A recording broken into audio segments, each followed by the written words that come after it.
الرحمن الرحیم رب اشرح لی صدری ویسر لی امری واحلل عقدۃ من لسانی یفقہوا قولی. صدق اللہ العظیم. میں نے 29 سال جس نوکری میں گزارے ہیں اور آج بھی گزار رہا ہوں، اس کا اوڑھنا بچھونا چلنا پھرنا سارے کا سارا انگریزی میں ہے. لیکن سول سروسز اکیڈمی سے نکلتے ہوئے ایک وعدہ اپنے ساتھ سے کیا تھا کہ میں اس زبان میں بولوں گا کہ جو اس خطے کی زبان ہے، اس لیے کہ 5000 سال کی تاریخ میں کوئی ایک قوم بھی ایسی نہیں ہے کہ جس نے کسی دوسرے کی زبان میں علم حاصل کیا اور ترقی کی ہو. ایک قوم بھی ایسی نہیں ہے. ہم سے سوال کیا جاتا ہے کہ انگریزی تمہارا مسئلہ ہے. یہ کوئی پرتگال سے نہیں پوچھتا، کوئی آسٹریلیا سے نہیں پوچھتا، کوئی ناروے سے نہیں پوچھتا، کوئی ڈنمارک سے نہیں پوچھتا، کوئی سویڈن سے نہیں پوچھتا. پی ایچ ڈیز تک ہم نے ہمارے اپنی زبان میں کراتے ہیں، اس لیے کہ آپ کسی دوسرے کی زبان میں علم حاصل کر سکتے ہیں، but you can not be creative in somebody else language.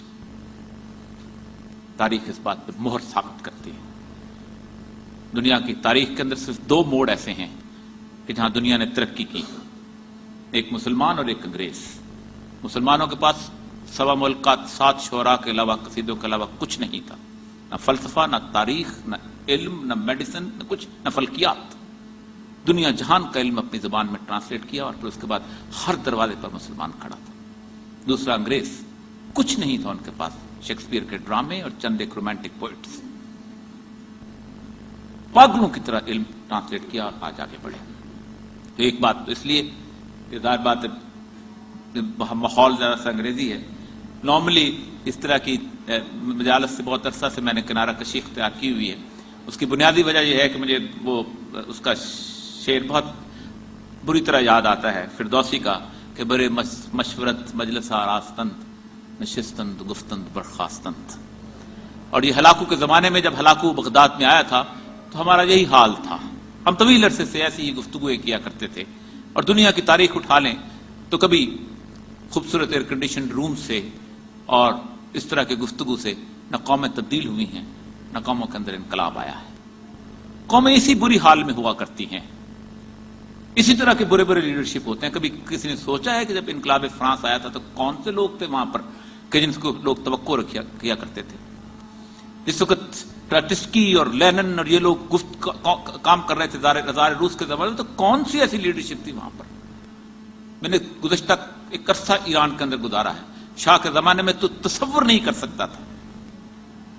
جس آیت اللہ خمینی کا ہم آج بہت نام لیتے ہیں، اس کے بارے میں کہا کرتے تھے کہ یہ تو دروازے کے بیچ سے بھاگ گیا تھا جب اس کا بیٹا مرا اور ایگزائل میں چلا گیا ہے.